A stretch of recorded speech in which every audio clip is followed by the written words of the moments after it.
சீத்தாப்பழம் கொஞ்சம் காய் இருக்குது, அதெல்லாமே எடுத்துடலாங்க. இங்கே வருங்க, ஆரம்பிச்சிருச்சுப்பா இந்த குருவி. ஒன்று உள்ளுக்குள்ளே பழுத்துருக்கு, தெரியுதா? அழகாக பழுத்துருக்கு, நல்லா திரண்டுருக்கு. எடுத்துடலாம். ஒரு நாள் விட்டோம்னாலும் குருவி தூக்கிட்டு போயிடும். அடுத்து இங்கே ஒன்று இருக்குது, அதை எடுத்தாச்சு. இங்கே ஒரு பழம் இருக்குது. இன்னுமே காய் இருக்குது. இன்னும் பாருங்க, குட்டி பிஞ்செல்லாம் விடுது. 2-3 பழம் பார்த்து வச்சுருந்தேன். ஆனால் கதை லேட் ஆயிடுச்சுனாலே குருவி கொத்திட்டு போயிடுது. அதனால் இதை மட்டும் இன்றைக்கி எடுத்துக்கலாம்.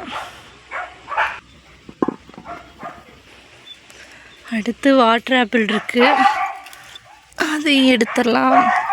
வாட்டர் ஆப்பிள் பழுத்துருச்சுன்னா எறும்பு பயங்கரமாக சாப்பிட்டு போயிடுதுங்க. பாருங்களே, தெரியுதா? இங்கே பாருங்க, இங்கே ஒரு கொத்து இருக்குது, அதையும் எடுத்துருவோம்.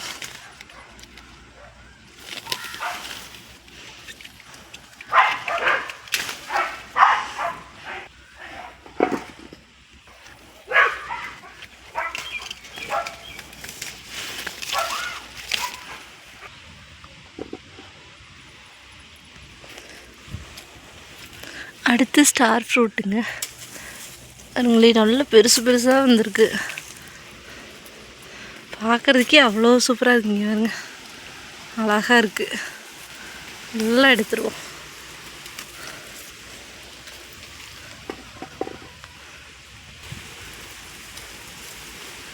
நல்லா பழுக்கிற ஸ்டேஜ், பழுக்க ஆரம்பிச்சிருச்சு.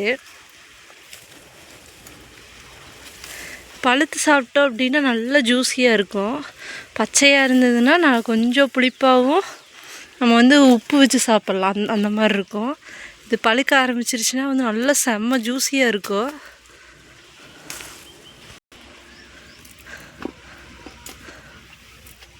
ஆமாடி. அடுத்து பர்பிள் சீத்தா. இது எப்போ தான் பழுக்கும்னே எனக்கே தெரியலைங்க. ஆனால் ரொம்ப ஸ்லோவாக தான் பழுக்குது. இது இங்கே ஒன்று இருக்குதுங்களா? இங்கே பாருங்கள், இங்கே ஒன்று இருக்குது, சின்ன பிஞ்சு. கூடவே இங்கே ஒன்று இருக்குது. ஃபஸ்ட்டு வர ஒரு 4 காயெல்லாம் ரொம்ப ஸ்லோவாக தான் பழுக்குது. பார்க்குறதுக்கு உங்களுக்கு கொஞ்சம் கருப்பாக தெரியும். பழுத்ததுனா தான் நல்லா அந்த கலர் தெரியும். பாருங்களே, வித்தியாசமான ஒரு கலரு. பாருங்க, மாதுளம்பழம் எடுக்கலான்னு வந்தேன். கிளி வருங்க எப்படி போட்டு கொத்துன்னு கொத்தி வச்சுருக்குன்னு. ஆனால் இங்கே ஃபுல்லாக கிளி. எந்த நேரம் பார்த்திங்கனாலுமே கிளி நிறைய வந்திருக்கும். அப்பா பாருங்க எப்படி இருக்குதுன்னு. வெளியில் இந்த மாதிரி புளியாக இருந்தாலுமே உள்ளே இங்கே பாருங்கள் நல்லா தான் இருக்குது. இதெல்லாம் நல்ல பழமும் சூப்பராக இருக்குங்க. இங்கே பாருங்களே, கிளி எந்த அளவுக்கு வேட்டையாடிட்டு போயிருக்குன்னு.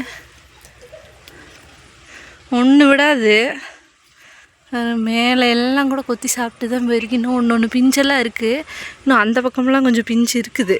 இதோ இதெல்லாம் கொஞ்சம் கிளி கொத்துறதுக்கு முன்னாடி நம்ம எடுத்துக்கிட்டா தான் உண்டு. எல்லாம் பாருங்கள்,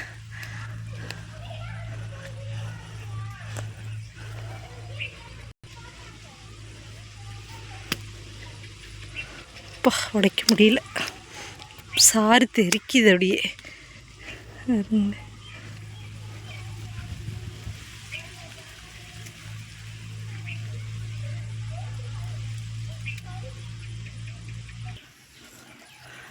இங்கே பாருங்க, இன்னும் கூட இதுலாம் குட்டி குட்டி பிஞ்சு நிறைய விட்டுருக்குது. ஆனால் தெரிய மாட்டேங்குதுங்க இந்த மரத்துக்குள்ளே.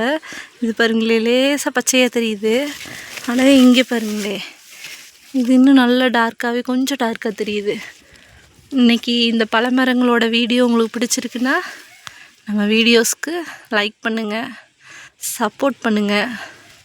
இது மாதிரி நிறைய நல்ல நல்ல வீடியோ அடுத்தடுத்து நான் போட்டுகிட்டே இருக்கேன், பாருங்கள்.